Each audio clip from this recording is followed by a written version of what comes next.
Jadis reconnue comme le berceau de l'industrialisation en Amérique du Nord, la Chine est aujourd'hui un milieu urbain de plus en plus recherché, particulièrement pour les personnes qui veulent devenir propriétaires à proximité de l'aéroport ou se rapprocher des secteurs d'emploi de l'ouest de l'île et du centre-ville de Montréal.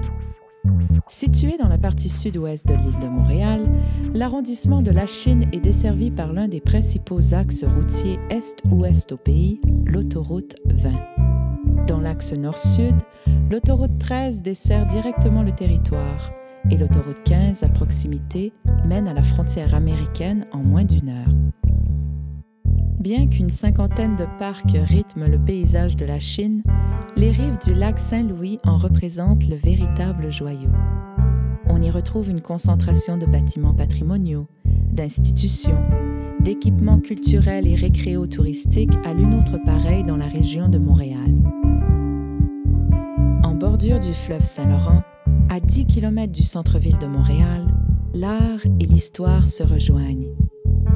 Le musée de la Chine regroupe le site patrimonial Lebert-Lemoine et une collection archéologique classée, les bâtiments complets les plus anciens de l'île de Montréal, ainsi qu'un jardin de sculptures d'envergure. Le lieu historique du commerce de la fourrure à la Chine témoigne de l'apogée de l'industrie pelletière dans la région montréalaise au 18e et au début du 19e siècle. Aujourd'hui, ce hangar datant de 1803 abrite une exposition qui fait revivre l'épopée montréalaise de la fourrure. Le bord de l'eau et la piste cyclable forment l'armature du quartier culturel de la Chine, dont la vocation culturelle et récréo-touristique est largement reconnue.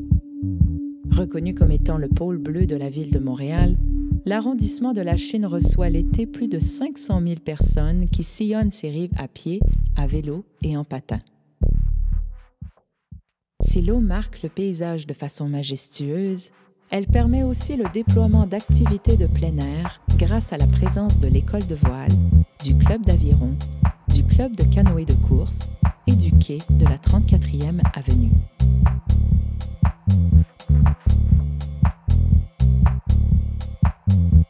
Avec le canal de la Chine, ses sites historiques et archéologiques, ses nombreux lieux de diffusion dont le complexe culturel Guy Descaries et l'entrepôt forment l'épicentre, le quartier culturel permet aujourd'hui aux visiteurs et aux citoyens un contact privilégié avec la nature, l'histoire, l'art et la culture.